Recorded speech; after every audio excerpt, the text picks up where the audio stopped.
Yo, yo, yo, yo! How's it going, everybody? Richard Unicorn Call. Look, I I literally just did one of the hardest boss battles. It's double animus, and a lot of people hate this membership benefit, but personally, it's one of my favorite.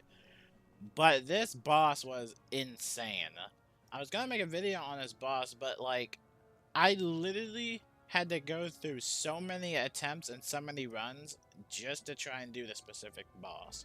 So for those of you that don't know, this is actually part of the level 130 quest, or at least one of the side missions in the Wizard City Catacombs. Which, the Wizard City Catacombs is optional. You don't even have to do that part of the section. If you've already finished Imperia, then you should be alright. But alongside of the side quest, I've always learned about this one boss that was actually located in Dragonspire, and the lore surrounding it was this guy that was like, I guess, interested or something like that. He was like the basic concept of keeping the stories of Darkmoor, or not even Darkmoor, what am I saying? Dragonspire. So this place is located in the Crystal Grove in this direction, and it is called the Hall of Inevitable Betrayal. So before you can actually access or enter here, you would actually need to do the quest. And this boss is just insane. The amount of damage he does is absolutely ridiculous. You would need at least some good resist and some heals. But I think the most tricky part about this whole entire battle was his little ritual spider minion. This spider basically spammed the, whatchamacallit, literally spammed Enfeeble, which basically removes all blades, and then Steel Charms. So you would have to kill the Ritual Spider first, get rid of him, make sure he's not doing any assist damage. Then you have to worry about Felix over there, and Felix has 40k health.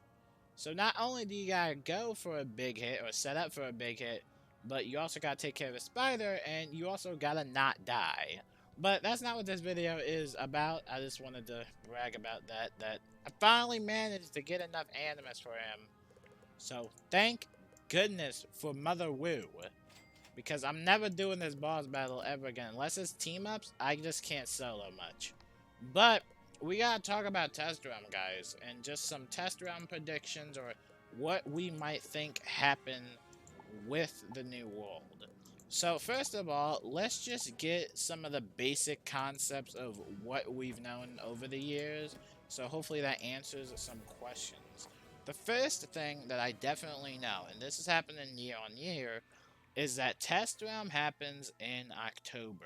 This has always been the type of event, same thing with April, all these months. We've seen this happen before with Wizard101, and it's kind of followed this monthly pattern of stuff.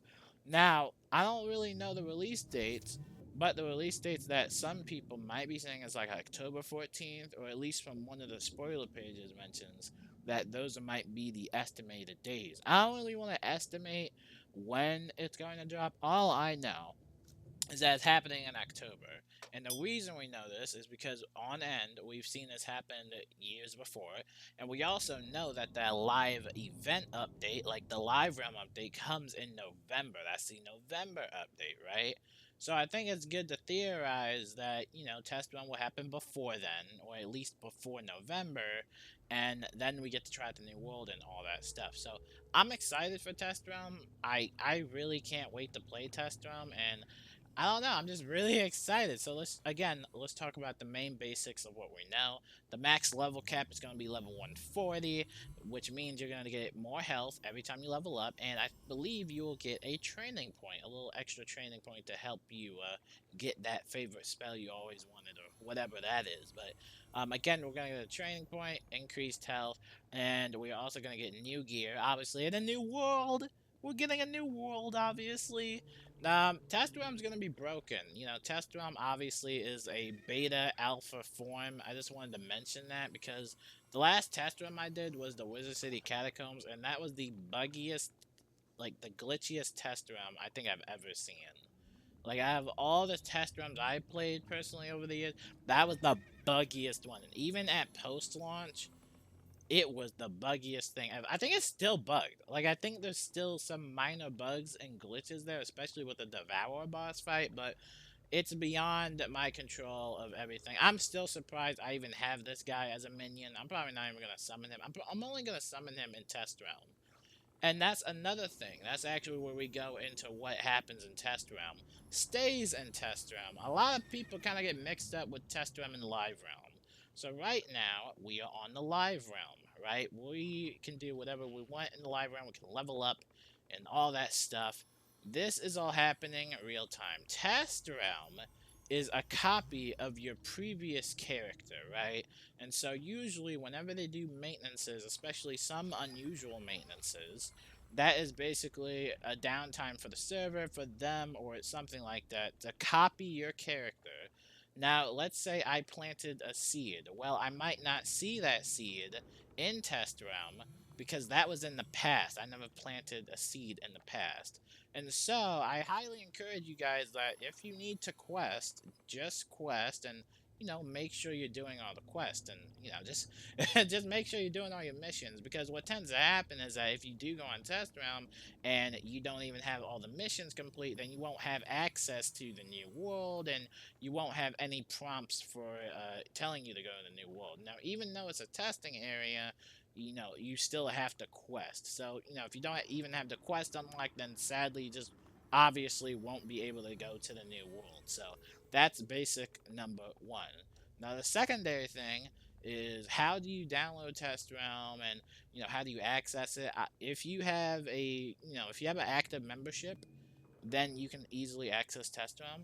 Now, let's say if you don't, if you made a $6 purchase in like the last 30 days, I think, you'll still have access to Test Realm. Now, after your membership expires, obviously you won't have access to it. Or if you haven't made that type of a purchase in the last 30 days, then you can't do that, right? I wanted to talk a little bit more about like Test Realm itself, though. Like, I wanted to talk a little bit more about the release. Actually, no, I don't even need anything to talk about. How long is this video? I think we're done. Yeah, I think I've already explained the main concepts about Test Realm. The only thing I want you guys to know from this video is that Test Realm is an alpha. Everything is subject to change, right? And that's the whole point of Test Realm. You're there to give them the game developers your feedback if there's any bugs, glitches, and obviously that. Now, post-launch, when everybody else gets the update, there's still going to be minor bugs. That's just how video games work. I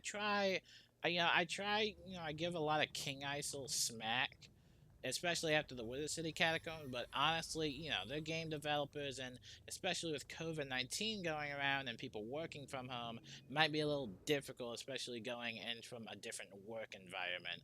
So, I believe they're probably going to be one of the buggiest worlds. I mean, hopefully, it's polished and all that stuff, but when it comes to like boss battles and stuff like that, I'm sure there will be some cheats like feints and stuff like that, like regular boss cheats that might not be correct, or there just might be something wrong with the coding and all that stuff, yada yada yada. Now, the next thing I also wanted to mention from Test Realm, right, is that they mentioned that we might be getting some treasure cards or some spells trainable. So some of the spells that we've learned throughout the years, or some of the treasure cards that we've had, like, Mythic Rat or something like that, like Rat Magician, right? That might potentially be an actual card that we can then learn in the future. That's what they mentioned on their little live stream. I don't know if that's going to be on that particular Test Realm or if it's going to come in a later date. But personally, I'm excited. If you have any questions about Test Realm, let me know. And that's pretty much it for that. I'm super excited. I think we can theorize that it's going to be happening on the weekdays because every time they release Test Realm is when I would always have to walk to my college classes because I lived on campus, right? And so, it would be better if it was on weekends, right? Because nobody's doing anything on the weekends. But, since we're living in this kind of apocalyptic age, I think everybody will have enough time to play on Test Realm this time, especially with some returning players coming back. So just make sure you're up to date with the quest. But if you're doing it now, I think it's a little too late because I think Test Run is really close, and I think they've already done character copying. So we have to wait and find out and see what happens about that. But keep notifications on in case to notify you guys about that. And yeah, just ask any questions in the comments. Peace out.